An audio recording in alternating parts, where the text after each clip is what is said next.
Normal ആയിട്ടുള്ള ഒരു ചുരിദാർ ടോപ്പിന് നമുക്കൊരു ബഡ്ജറ്റ് ഫ്രണ്ട്ലി ആയിട്ടുള്ള ഒരു ബ്രൈഡ്സിനൊക്കെ കല്യാണ തലേന്നോ അല്ലെങ്കിൽ ചെറിയ എന്തെങ്കിലും ഫംഗ്ഷൻസിനൊക്കെ ഇടാൻ പറ്റുന്ന ഒരു ഡ്രസ്സ് ആക്കുന്ന എങ്ങനെയാണെന്ന് കണ്ടാൽ അതിനായിട്ട് ഞാൻ പരാകുന്നത് ഈ ഒരു 3 മീറ്റർ ഈ കാണുന്ന ഒരു ഫാബ്രിക് വാങ്ങിയിട്ടുണ്ട്. അപ്പോൾ ഈ ഒരു ഫാബ്രിക് വെച്ചിട്ടാണ് കേട്ടോ നമ്മൾ ഈ ഒരു ടോപ്പിന്റെ ഔട്ട്ലുക്ക് മാറ്റിയെടുക്കാൻ പോകുന്നത്. അപ്പോൾ ഇത് വെച്ചിട്ട് നമ്മളൊരു ഓവർകോട്ട് ചെയ്തെടുക്കാനാണ് കേട്ടോ പ്ലാൻ. അപ്പോൾ ഇതേപോലെ ചെയ്യുന്നതുകൊണ്ടുള്ള ഒരു ബെനിഫിറ്റ് എന്താണെന്ന് വെച്ച് കഴിഞ്ഞാൽ നമുക്ക് ഈ ഒരു ഡ്രസ്സ് പിന്നീടും യൂസ് ചെയ്യാൻ പറ്റും. അതായത് നമുക്ക് ആവശ്യമുള്ള സമയത്ത് മാത്രം ഈ ഒരു ഓവർകോട്ട് നമുക്ക് ഇട്ട് കഴിഞ്ഞാൽ കുറച്ച് ഡ്രസ്സ് ഹെവി ആയിട്ട് തോന്നുകയും ഈ ഒരു ഓവർകോട്ട് ഊരി കഴിഞ്ഞാൽ നമ്മളെ നോർമൽ ചുരിദാറായിട്ട് നമുക്ക് യൂസ് ചെയ്യാൻ പറ്റുകയൊക്കെ ചെയ്യും. അപ്പോൾ നമ്മൾ കല്യാണ തലേന്നും അല്ലെങ്കിൽ ചെറിയ എന്തെങ്കിലും ഫംഗ്ഷൻസിനൊക്കെ വേണ്ടിയിട്ട് ഹെവി ഡ്രസ്സുകൾ വാങ്ങിയിട്ട് നമ്മൾ പൈസ കളയുന്നതിനേക്കാളും നല്ലതാണ് നമുക്ക് ഇതേപോലെ ഒരു ഡബിൾ ആയിട്ട് നമുക്ക് യൂസ് ചെയ്യാൻ പറ്റുന്ന ഒരു ഡ്രസ്സ് കിട്ടും.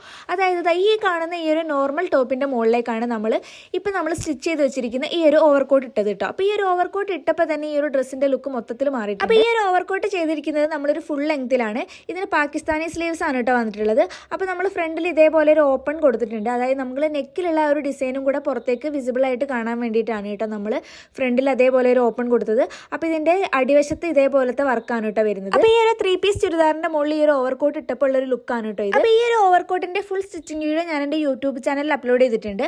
അപ്പോൾ താല്പര്യമുള്ള ആൾക്കാരൊക്കെ ഒന്ന് പോയി കണ്ടുനോക്കിക്കോളൂ കേട്ടോ. അപ്പോൾ ഈ ഒരു ഓവർകോട്ട് ഇതിനിട്ടിട്ട് എങ്ങനെയുണ്ട് എന്നുള്ളതൊന്ന് കമന്റ് ചെയ്ത് അറിയിക്കൂ കേട്ടോ.